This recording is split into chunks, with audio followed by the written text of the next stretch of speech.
Hello my friends, and welcome back to another video, or welcome if you are new. My name is Erin, and today we are going to do a fun new thriller releases reading vlog. I took a break last year from thrillers because I was just getting so bored because they all felt the same and I just felt like I just couldn't get into them. I was just like, everything is bad, I hate them all, I don't want to read them anymore. But I'm feeling the urge to read thrillers. I'm feeling like I want to have some fun. Because a thriller for me is about fun. If I'm entertained, if I'm having a good time, if it's enjoyable, then I'm happy. That's all I really ask for. So I have a pile of new release thrillers. Actually, one of them is an arc that hasn't released yet. That's Yesteryear. This comes out in April.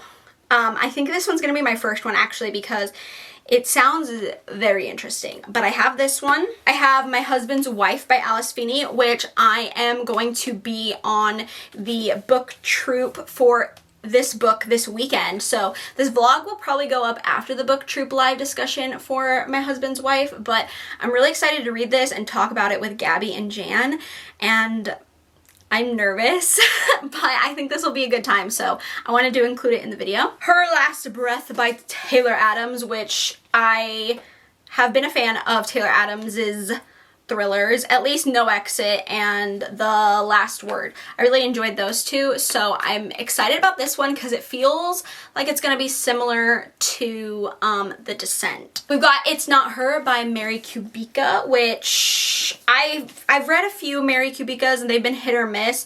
The one that I loved was Local Woman Missing, but the other one or two that I read, they were like average. So I'm intrigued because I've heard good things. And then I got Adrift by Will Dean. This was my aardvark pick. And this one, I don't actually know if I know what this one's about, but I have enjoyed Will Dean in the past, so I'm looking forward to giving this one a go. I also checked out Anatomy of a Lie. Who's that by? I don't remember. First Lie Wins was their first book and I didn't enjoy it, but Anatomy of an Alibi kind of sounds better. I checked it out from Libby, so I have it on my Kindle. I don't know if I'll get to that one because these are more of like my first priority, but I am interested. So yeah, that's on the docket. We're gonna read some thrillers, we're gonna have a good time, hopefully, and we're going to gab and chat and just have a grand old time. So hopefully we're all excited because I know I am. But let's get to reading these thrillers.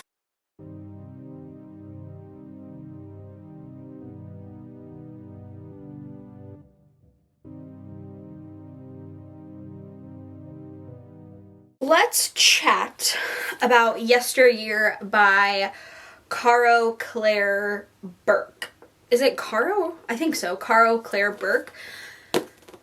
Wow, do I have some opinions about this book? Do I have some feelings? Do I have some thoughts? Okay, so let's take a breath and let me tell you what this book is about. I feel like the plot is very simple. There's not a lot to it in terms of like describing it. It's just a very straightforward plot. Like, I don't need to over explain it or anything like that. So our main character, Natalie, who is one of the most unlikable, pick-me, just infuriating, irritating, grating women I have ever had to read from, okay? I just want to get that out in the open. She is a trad wife influencer. Now, if you don't know what trad wife is, it's actually like a super popular thing right now, but it's short for traditional wife. So she's a homemaker, she cooks, she cleans, she takes care of the kids, right? But a trad wife kind of, when you refer to someone as a trad wife, it's just a very specific kind of person, and Natalie fits it to a T. She makes these, you know, homemade meals. She doesn't want her kids eating the toxic, terrible food that's in the grocery store, right? That's like riddled with just like terrible things for them. You know, they don't watch TV, they don't play video games. They live on a farm, so they get to go outside and embrace like the dirt and nature, and all of these things are fine, right? Like, these are not bad things.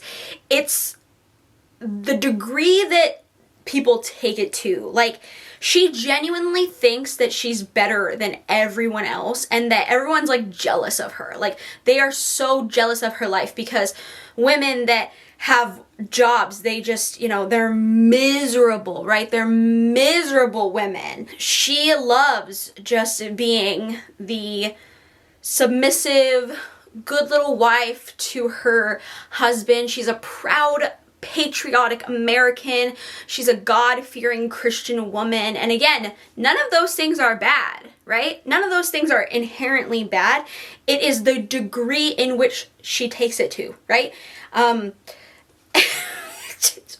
she's so irritating to read from. She's definitely like Republican to like, you know, the highest degree. And you know, this is a satire, right? This is supposed to be funny, and it is, but it's also not funny because there are people that think like this and that actually act like this, and it's just like mind-boggling. And honestly, it hurts my brain to read. The first few chapters, I was like, oh my god, I'm gonna have to DNF.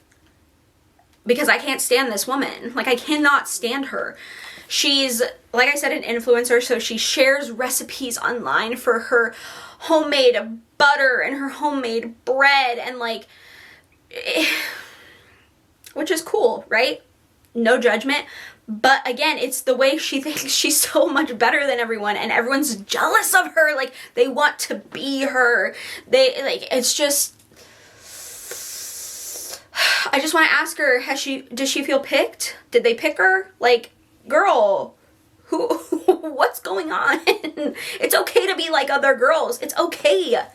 It's fun to be like other girls. It's okay. Anyways, so she's also like an influencer mom where she like shows her kids on camera, like her poor little children who don't have, who don't know how to consent and can't consent to being on camera, which is a whole different discussion about like mommy vloggers and stuff like that. So that's another thing. But anyways, she has this whole aesthetic, right? Like, her and her husband, they live on this, you know, ranch. They have this like barn and this house. They have chickens and cows, and you know she's hidden her appliances away, so it seems like she's living in the past, right? Like, she's back in the good old days, right? When women stayed in the kitchen and took care of the kids, and the man got their hands dirty and took care of everybody. You know, like the good days, as she likes to think of that as.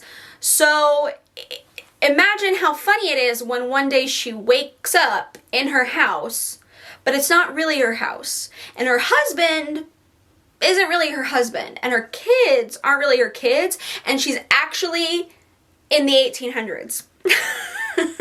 Supposedly. We don't actually know if she's traveled back in time. I cannot tell if she's traveled back in time or what's happening. Like, she thought for a while she was on like a reality TV show. Like, I can't tell if this is like some big joke or if she's actually in the 1800s. Like, I really have no idea what's happening. I will say, though, it is so funny. The parts where you're getting her in the 1800s, or the 1800s, right? So a chapter will go back in time, and it's kind of explaining how she left for college, she met her husband, she got pregnant, blah, blah, blah, blah, how she became an influencer, blah, blah, blah. And then the present, I guess, chapters are her now in the 1800s trying to figure out what's going on, right? Those chapters are so funny because for a woman who idolized this time period, right? Like, I mean, she was trying to pretend she lived in the 1800s because that's when America was good and we had traditional values in our families, and, you know, women were where they belonged and they didn't try to like impede in men's spaces and do things that, you know, they weren't needed to do, blah, blah, blah, blah, blah, blah, blah, blah, blah, you know? it's so funny how horrific it is for her. Like, she's like, oh my god, this is horrible. And I'm like, yeah, it's the 1800s, my girl. What did you think it was like? Like, what did you think? It was gonna be a fun little time? Like, it was gonna be a fun little vacation? No, babes. This is, like, the 1800s were hardcore, especially for women. Like, what? And it's just so funny for someone who despises women. Like, she has so much internal misogyny, it's crazy. But for someone who hates women as much as she does, it's crazy how she doesn't realize that she's where she is in life because of women. Women fought for the right to live the way she's living right now in her little fancy house with her money and her little influencer life, and she has nannies and people taking care of things. Like, she wouldn't be able to do any of that if women hadn't fought for her right to be a person. So it's incredible that she has so much hatred towards women and she just doesn't want to be like other women. But it's like, girl, you're only where you are because of other women. Like, I'm just saying. It's crazy. But yeah, I kind of love watching her stumble in the 1800s. It's actually really funny. And honestly, I just laugh because she's just such an idiot. Like, she is so stupid. And watching her flail around and get what she deserves is so funny. And that might make me like the worst person in the world, but it actually is, like, I'm laughing out loud because I'm just like, girl, I'm like, this is hilarious. Like, you are quite literally getting karma. And it's so funny. I hope this ends good because honestly, I would probably love this book if she actually gets like if the ending is like good. I could see myself really liking this. I can see this being like a top read for people like book clubs and stuff like that. I will say the one thing that I feel like the one thing I'm kind of disappointed in is I wish there was more discussion around some of these topics, because like, yes, it's funny to watch her flail around in the 1800s and see what it was really like for women, and you know, watching her get her beginnings as an influencer and stuff like that. But it's hard to witness some of her her thoughts and not see it being discussed a bit more, like I was talking about with the fact that she's where she is because of other women, and some of her religious things. I know that it's a big thing on TikTok to talk about religious psychosis, but honestly, she's giving religious psychosis, and I kind of wish we were delving into that stuff a little bit deeper, because again, a lot of things aren't bad. Like, being a patriot isn't a bad thing, right? But I think people think being a patriot is just being complacent with your country. But I think being proud of your country and also realizing how much there needs to be fixed and how much needs to be changed and the problems within it and how, you know, it's not perfect, I think that makes you much more of a patriot than just blindly following your leaders and your government. I think people hear the word patriot or traditional wife and stuff, and they have certain ideas, and those words aren't inherently bad, but it's just the level in which people go to is what makes it, you know, so intense. And I just kind of wish we're delving deeper into it. It's much more of like a satire, like funny kind of thing, which is fine, but I think if you're wanting like a deeper look at like trad wives and people who view that life as superior and internal misogyny and all those things, like if you were looking for a deeper look and more like just more depth, it's this isn't really it. So I'm a little disappointed, but it's like watching a car crash or a train wreck. It's hard to look away. I'm very intrigued to see what's going to happen. I have to catch my reaction to if there's like a final twist or what's really happening, because I feel like it could be really good. So I'll have to record myself finishing this last little bit. But yeah, I'll update you when I finish it. So hopefully this is good.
So I actually just got done filming the intro for this video because I usually film my intros after I've already filmed the video or I've started the video. I don't really know why. I think it's because I like to look presentable in my intros. Like I like to do like a full face of makeup and like my little earrings and like a cute shirt, or well, this is a t-shirt. I usually wear t-shirts, but I just end up doing them like after the fact or like in the middle of the video. So that's what I was doing. Also, just had a thing with my SD card.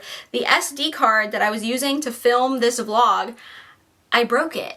I don't know how. It has a huge chip in it and now my camera won't take it. So now I have to use an SD card that I'm using for a different vlog that I was filming kind of at the same time. I don't know, it's gonna get confusing. Hopefully it all works out when I'm editing. I'm gonna have to get some more SD cards because apparently I need more. Before I filmed this intro, I did finish Yesteryear.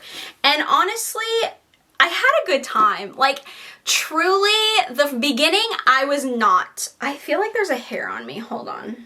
At the beginning, I was like, this woman, Natalie, can't stand her. Can't read this. I don't want to listen to her anymore.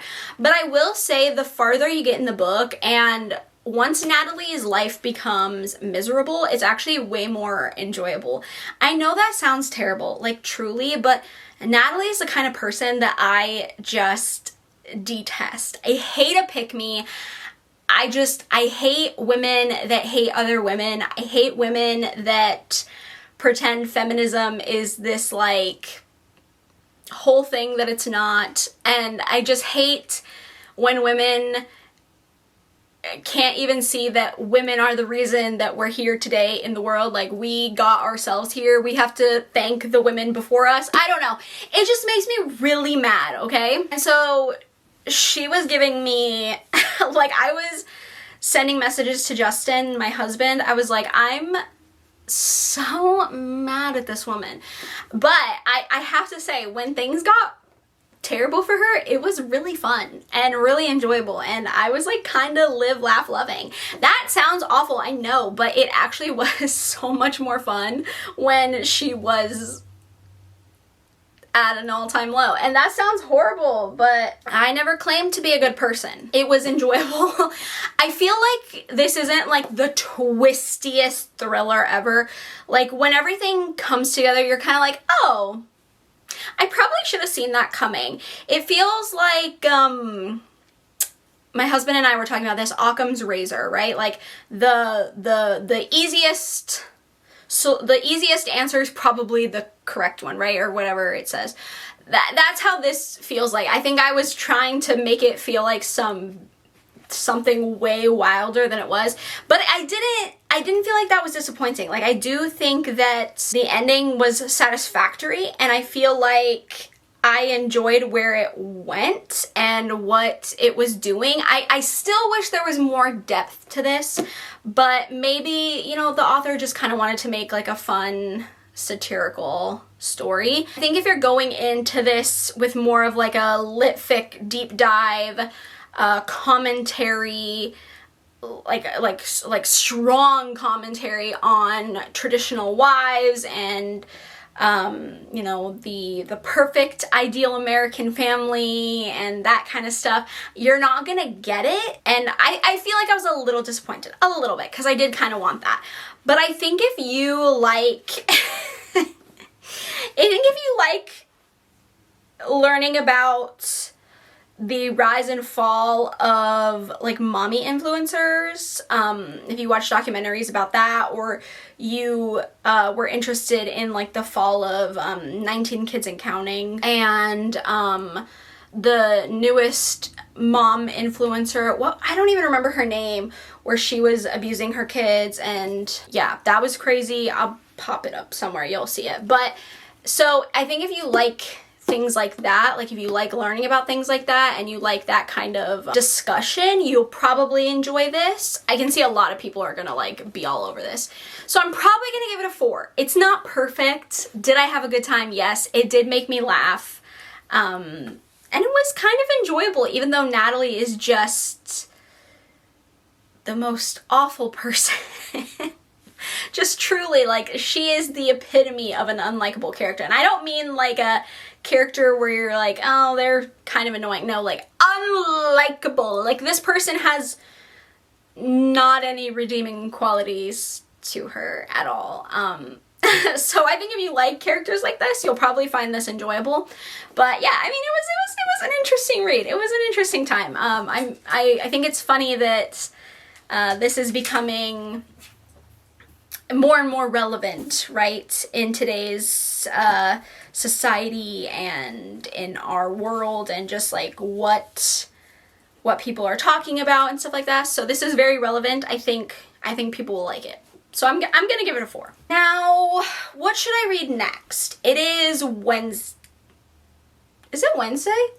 Yeah, no, it's Wednesday. So I technically need to read My Husband's Wife before Sunday, because that's when the book troop live discussion is, and obviously I need to read the book before I do the live discussion. So but I just feel like I'm gonna read it so fast. Like, it just feels like it's gonna be like, I mean, the chapters look short. Like, I feel like this is gonna be quick. So I kind of want to wait a little bit. I want to read it like closer, but I also don't want to wait too long. Like, but I feel like if I start this Friday, I could read it Friday. So I kind of want to wait. So I'm not sure between these 3, Her Last Breath, It's Not Her, and Adrift, which one I'm more excited about. I might read Her Last Breath. It looks pretty short and quick. That might be the next one I pick up, but I'm not sure. I might ask Justin to see what he thinks and have him help me pick, but I'm gonna go take a nap, actually, because I'm exhausted. But I'm gonna go take a nap, so I will update you when I have some reading to talk about.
Okay, when I say I want a fun, thrilling, engaging, fast-paced, like just wild, intense thriller, this is what I'm talking about. This was so fun, which is exactly what I want from this vlog. I just want to have fun. Thrillers for me are the books I turn to when I just want to have a good old little time. Like, I want to read something fast, quick. Maybe I don't want to think too hard. I just kind of want to like dive into a story. I want it to grip me, grab my attention, hold it there the whole time, and not let me go until the very end.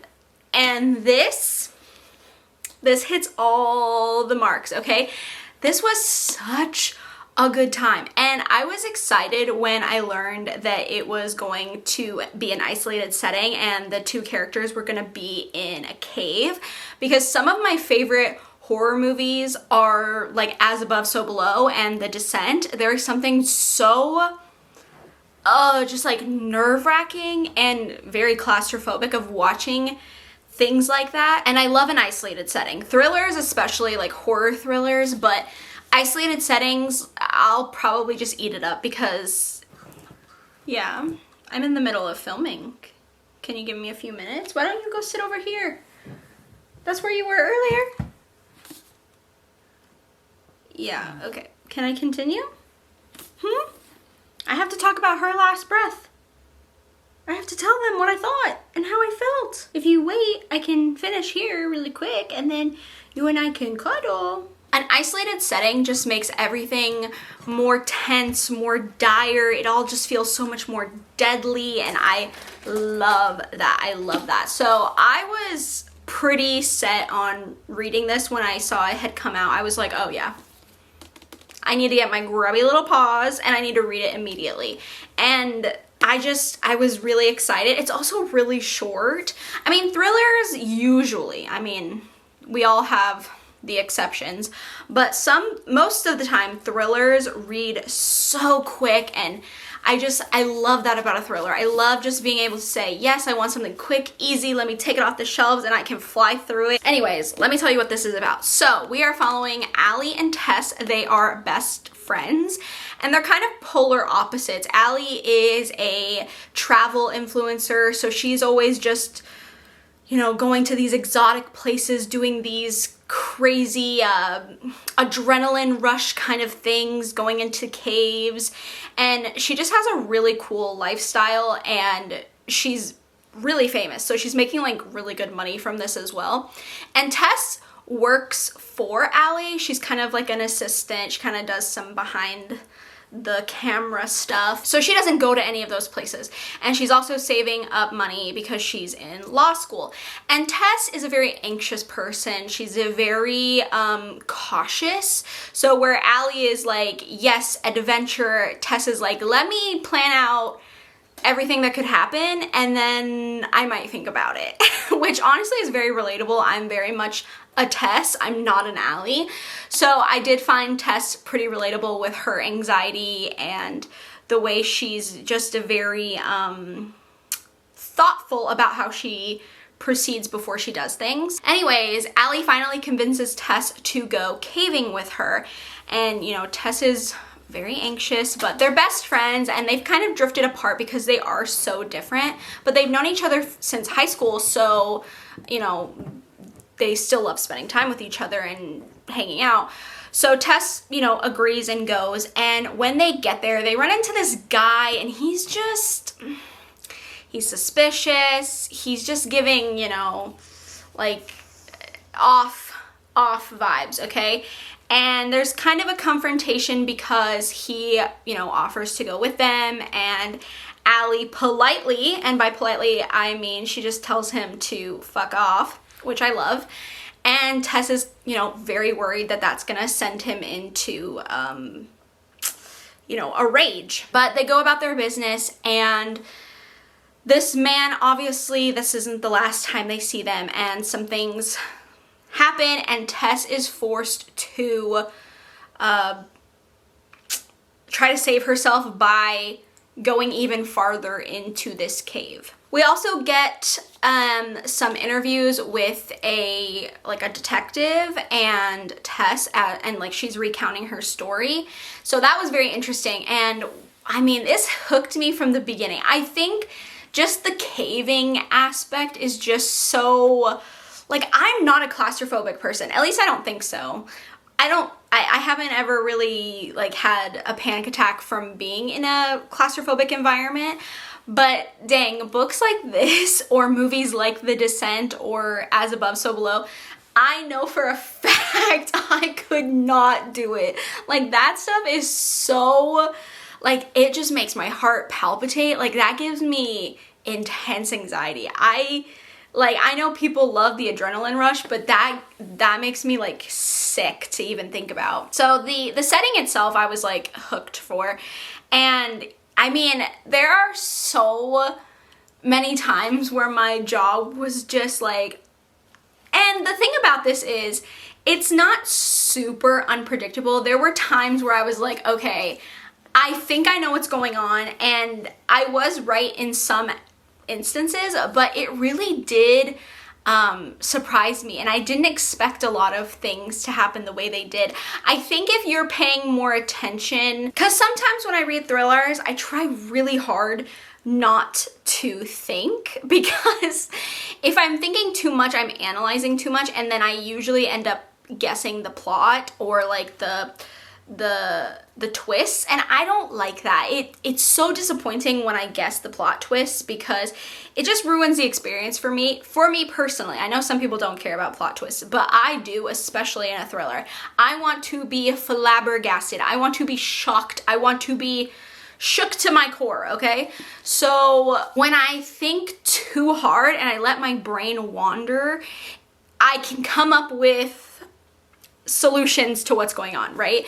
And I try so hard not to do that, because I just want to experience the book. I don't want to ruin it for myself. So there were a few times where my brain was like, maybe this is happening, and I was like, shh, shh, shh, shh, shh, shh, shh, shh, shh, shh, shh, shh, don't talk, don't think, experience. So I think if you're someone like me who does tend to do that, your brain starts wandering and you start thinking of all the possible outcomes that could potentially be occurring, and you like that, you might love that you could guess what this is. Or you might be like me and you might hate that, and when your brain wanders, you figure it out, so you're a little bit more disappointed. I don't think this is a super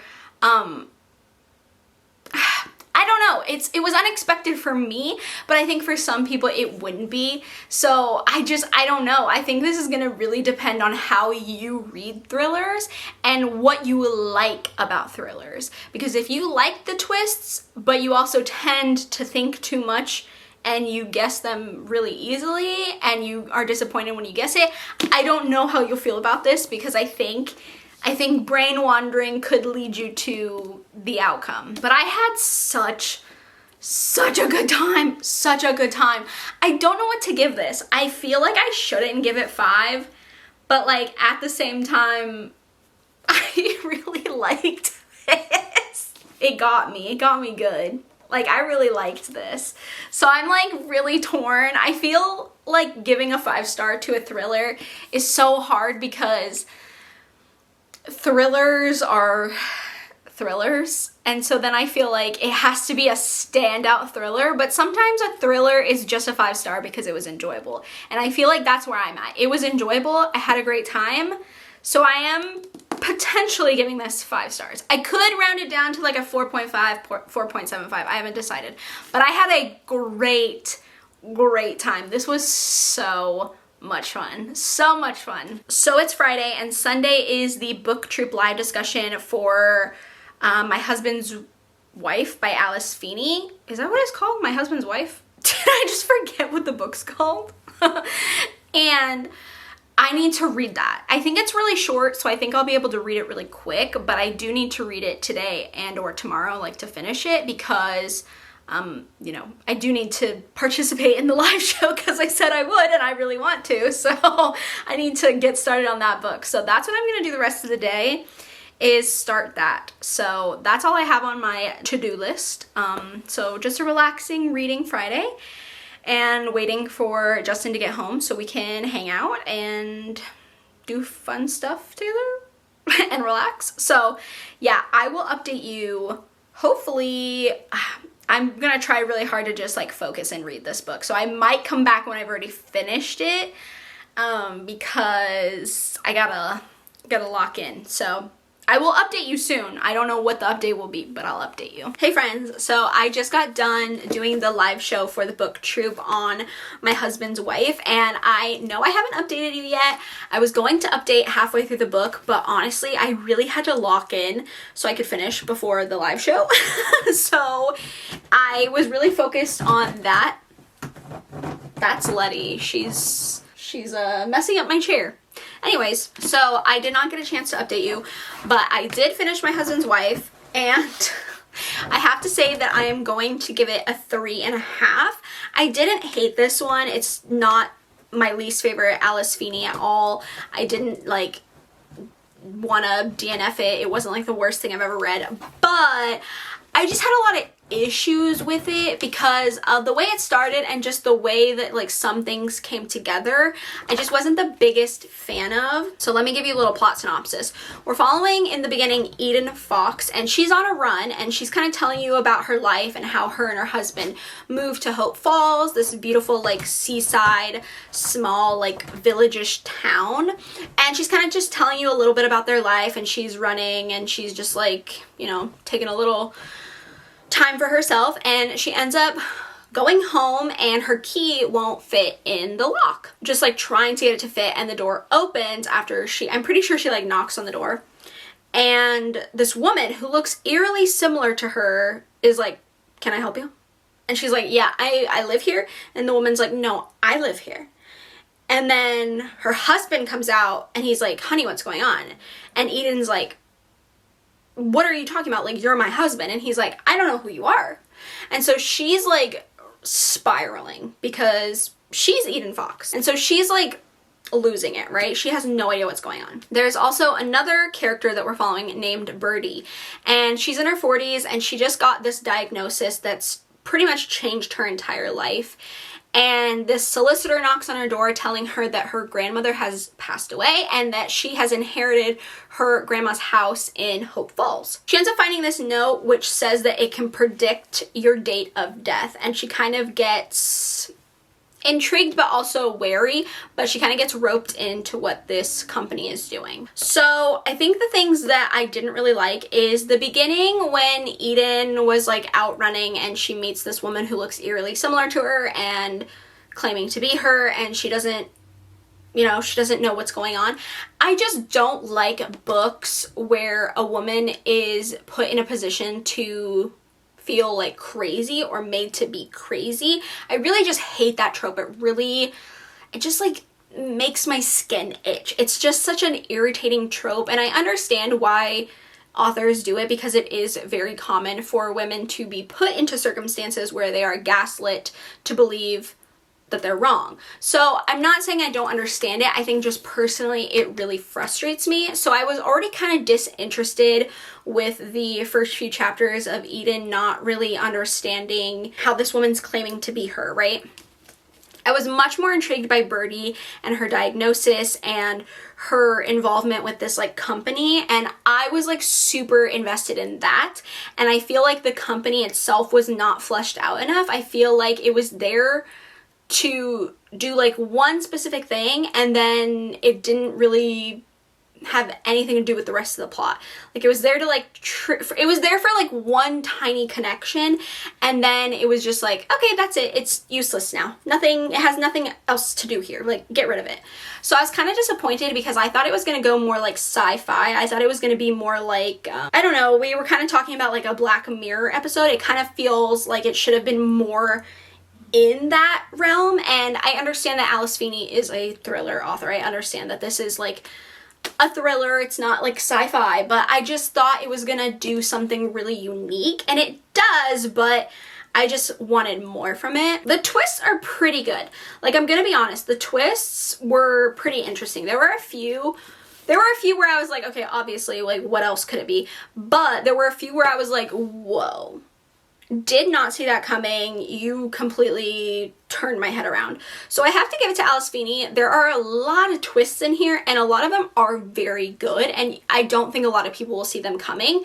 So I do think that's a good thing about this book. The atmosphere is really great. I love Hope Falls, the town.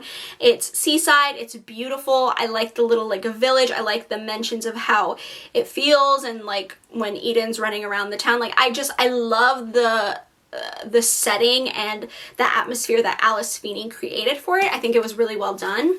I think there are some unanswered questions. I think there are some plot holes, and I just wanted more from this. It kind of felt a little, not lackluster, because again, I do feel like Alice Feeney did some unique things in here, but I think by the end I was just kind of like, oh, okay. Which is fine. It's a thriller. It was a good time. Like, I wasn't hating it. I didn't like want to DNF. I didn't like hate my life while I was reading it. It was a good time, and I think Alice Feeney does a good job of writing pretty interesting thrillers.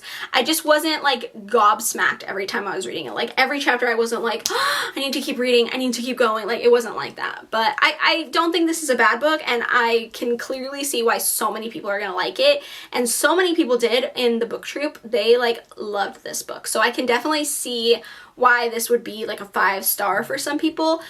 The book just kind of made me irritated in ways that it didn't expand upon some things, and it fell like a little flat, but I don't think this is a bad book at all. So I have 2 thrillers left for this vlog, and in my new releases, I have It's Not Her by Mary Kubico, which I think I might read next, or Adrift by Will Dean, and I'm kind of leaning towards this one because I'm just like interested. I want to know, because I've had mixed feelings on Mary Kubica's, but look at the inside of this book. Isn't that pretty? So pretty. So I kind of want to give this one a read. So I think I'm going to go into this one next. This is going to be my first read of March because it is the first of the month. So I'm going to start the month with this and hope it's a good start to the month, but I will update you all when I have some thoughts and feelings on it and we can talk about it.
Alright, let's chat about It's Not Her. I did finish this and I have a lot of thoughts. Overall, I did actually like this. Mary Kubica, I don't know if that's how you pronounce her last name. Every time I say it, I'm like, is that correct?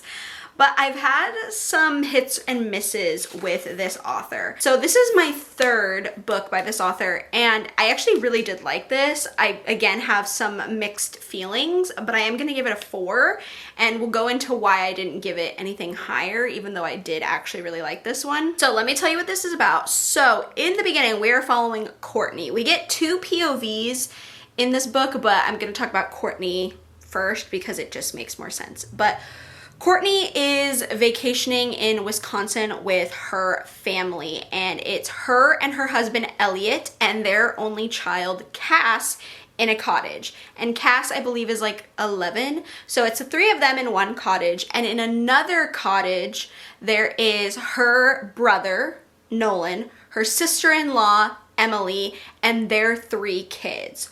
May is the youngest. She is the same age as Cass. Wyatt is like 14, I believe. And then their oldest is Reese, and she's about to be, I think she's like a senior in high school, so she's like 17. So they are all vacationing in this like foresty Wisconsin area, and they're pretty close as family because Courtney and Emily are best friends, and they've been best friends since childhood. So when she married Courtney's brother, I think that just made them even like closer, you know? So anyways, the book begins with Courtney watching May, the youngest of Emily's, watching her go over to her cottage because the 2 girls were having a sleepover. And now May is going back home, and she ends up hearing this like blood-curdling, terrifying scream. And she looks out and sees May just like trucking it back. I mean, she is running and she's like falling over but getting back up, and Courtney's of course like concerned, so she opens the door and she's like, what happened? And May just like attaches herself to her and is like got blood on her hands, and Courtney's obviously like, did you fall and hurt yourself? Are you okay? What's going on? May just won't talk. Is your mom in the house? And May just like shakes her head yes.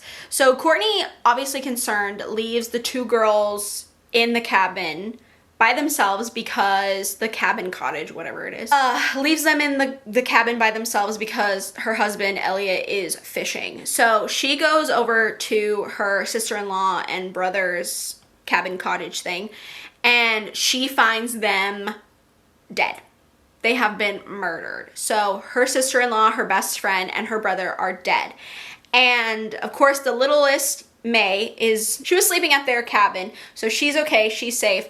Wyatt, the middle, he is upstairs sleeping, so he slept through the whole thing, and Reese, the 17-year-old, is missing. So that's how the book begins. Now, I said there were 2 POVs. You get Courtney's POV while everything is unfolding, the search for Reese, trying to figure out who murdered Emily and Nolan, and just kind of like piecing things together slowly, because I mean, she's trying her best to figure out what's going on for her best friend slash sister-in-law and her brother, but also for the kids. Like, she's trying to take care of them, but also just try to see if she can figure out what's going on. But you also get Reese's point of view, the 17-year-old, and her point of view is from the minute they showed up at the cabins for this vacation, and each chapter you're getting a little bit closer to the day that Courtney finds them dead. So I did like the way the POVs played with each other. I will say Reese was definitely my least favorite POV. I liked that her POV showed what was like actually going on, because Courtney's really just making guesses, right? So are the police. They don't really know what's going on. So all the information that Courtney's getting, she's only getting pieces of it. So Reese's explanation and like her side of things, I feel like clear up so many questions that Courtney has, and so do you while you're reading that POV. But Reese is so annoying to follow, and I know she's a 17-year-old, and I have to give grace for that. I was a 17-year-old, okay? But now as a 30, almost 31-year-old, reading her POV was so aggravating. Like, she is just the most angsty teenager, and I understand she's got a lot of things she's dealing with, which you do find out about. She's got some things going on at school and stuff. So, and even in her home, like her mom and dad, their relationship isn't great. So I understand why you get Reese's POV, and I think it's a really good reason, and I think it works really well. I just hated reading it because she was so infuriating, and I understand. I know she was a teenager, and I'm trying to be nice, but oh my god, she made me want to like shake her. I was like, you're so dumb. And maybe that just shows how old I am now, but she really irritated me. The other thing about this is it's a very slow thriller. It's not that long. Like, it's really not a long thriller. I forgot how many pages it is. It's just a little over 3 something, I think. What is it? Yeah, 339. So it's really not that long of a thriller, but it just feels like it takes so long because, again, you're just getting these bits and pieces from Courtney and then information from Reese, but then you're going back to Courtney and then back to Reese and then back to Courtney and then back to Reese, which I liked that. I liked how it played out, but it just makes it feel very slow. And I'm gonna be honest, I didn't see any of the plot twists coming. Like, I actually did not guess any of them. So this really did have me, like, my head spinning, which I love. You know I love when I can't guess a plot twist. That's, like, my favorite thing in the world. So I was very happy about that. This is actually a very sad thriller. Which, again, I love. I love when my emotions get, like, brought up in a book. I like that. I like to feel something when I'm reading. So I like an emotional thriller like this, but it was really sad. Like, at the end when everything comes together, it's like, dang, that's just sad. Everything's sad. Like, everything how it turns out is just sad. And I mean, I liked it, don't get me wrong, like the ending was good. The last chapter, I was like, oh, okay. So I am happy with the plot twists. I just wish it was a little bit faster paced and I didn't have the best time reading from Reese's point of view. But again, that's, I think, a me thing. It's not that Reese's point of view is like badly done. It's not that it was poorly written. It's not that I didn't think it had its, that it didn't have its function. It's not that. I just couldn't stand Reese. She really irritated me. At the end, I did take it back at the end. I felt really bad for Reese, but she did infuriate me while I was reading from her POV, which I guess makes sense because she is 17. But I did like this. I don't think it's bad. This is actually, it's a really good thriller. I like the twist. I like the story. I thought it was going to be really, really, really predictable because of just kind of where you think everything's going at first. It just feels like, oh, okay, great. But yeah, the twists, they were good. They were sad. The ending's just sad. It's just this is a sad thriller, okay? But I liked it. I like I said, I'm gonna give it 4 stars. So I am happy that I decided to pick this up because I was kind of hesitating on if I should read it or not, just with how the last Mary Kubica I read. But I'm glad I picked it up because I actually did really enjoy this. So next and last for this vlog, I haven't started it yet, but I am going to read Adrift by Will Dean. Oh, they're in an isolated canal boat. Yikes. Okay. So yeah, this will be a little isolated kind of setting. I think this will be very fun. I'm gonna start this and start reading it, and I will check in if I have something to talk about or if I just wait until it's finished, but I will let you all know how it's going.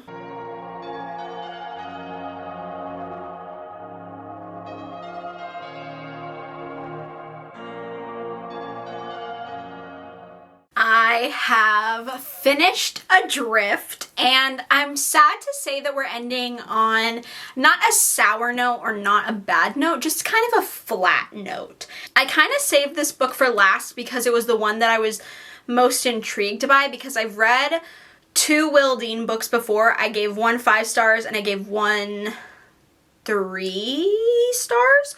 So I was really looking forward to this one because I wanted to see if, what this author is really like. I feel like you need to read a few books to really get a feel for an author sometimes. So I was really looking forward to this one, and I have to say that I think this is miscategorized. I do not believe this is a thriller book. At least for me personally, I would not categorize this as a thriller. For a thriller to be a thriller, I'm looking for plot twists, edge of your seat, intensity, thrills. I know it's like in the name thriller, thrills. But you want to be excited and thrilled and like gnawing on your teeth, like what's gonna happen? Oh my God! This isn't that for me. This is more like a suspense novel because as soon as the book starts, you know what this book is. Like, there is no plot twists. There are no surprises. This is very straightforward. Like, what you see is what you get. It's not like a hidden plot within this book or anything like that. Like, from the minute you read it, you're like, okay, I know where this is going, and you're correct. Like, it's very, very, very straightforward. But basically, this is about a family. You are reading from the perspective of Peggy, the wife, and Samson, the 14-year-old son. Ew. And Samson, the 14-year-old son, and they are with Drew, the husband slash dad, and they live on this, like, British boat on this canal, right? Drew is writing a book. He has another job in, like, a scrapyard, but he is currently writing a book, so he's kind of an insane artist type, but, like, to an abusive degree, right? He is psychologically abusive to Peggy and Samson, and they're very confined in this boat. Samson's also dealing with bullying at school, so that's pretty much it. You're really just following Peggy and Samson and their lives and, like, how they're coping and things that just happen, because this does reach an intensity in terms of, like, his psychologically abusive nature ramps it up to, like, a psychotic level. I mean, it's not surprising, but it does get more intense in that aspect. But really, this is just a frustrating read. Like, if you don't like reading about women being gaslit constantly, if you don't like reading about abusive relationships, if you don't like reading about bullying, honestly, this book is just really upsetting. I think it's a realistic look into abuse in a family. Like, I think a lot of people assume that someone would just be getting, like, beat constantly. A lot of people don't see that this can also be abuse. So I see what Will Dean was trying to do, right? I understand the point of the book. I think it does a good job of doing what it's doing. But for me, I was expecting a thriller. And I don't really like reading about women being gaslit. I don't like the crazy woman trope. I don't like people making women feel crazy. I can't stand it. I read so much of it in, like, haunted house books and, like, horror books, and, like, it's just, like, it's, like, one trope that, like, I can't do. Like, I actively hate it. Like, I hate it, okay? So if I had known what this was, I probably wouldn't have picked it up. I probably wouldn't have read this book if I had known what it was, because it's just a really infuriating read.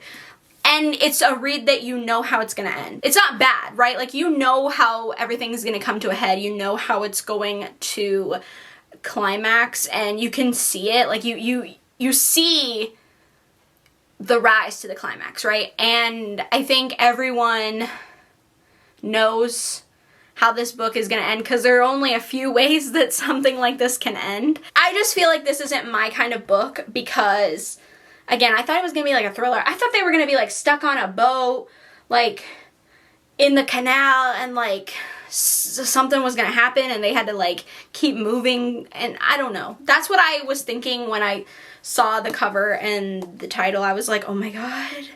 But it's not that. So I think if you like books like this, you'd probably love it. It's very quick to read.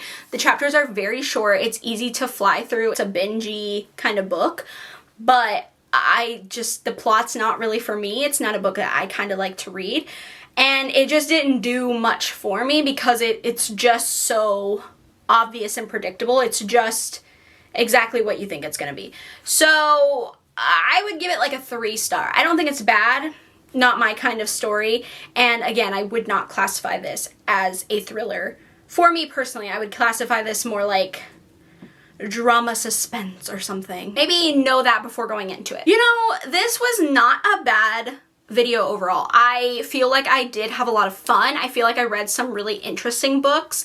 I got a lot of books that I actually liked. Like, I feel like this made me fall in love with thrillers because I've had such a hard time with them in the past, especially the past like year, but I feel like I've had a lot of fun reading these thrillers. It was nice to kind of like turn my brain off for a little bit and just enjoy a fast-paced ride and like get sucked into a plot.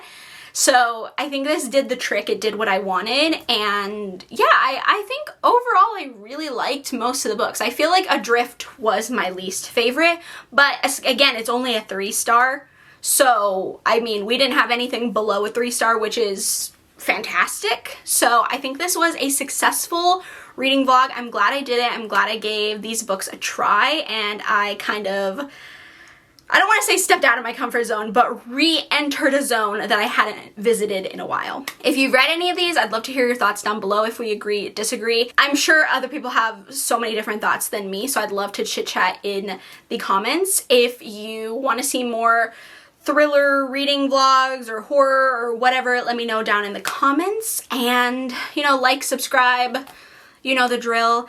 And with that being said, I hope you're having a great day, night, morning, afternoon, wherever you are, and I will see you in my next video. Bye!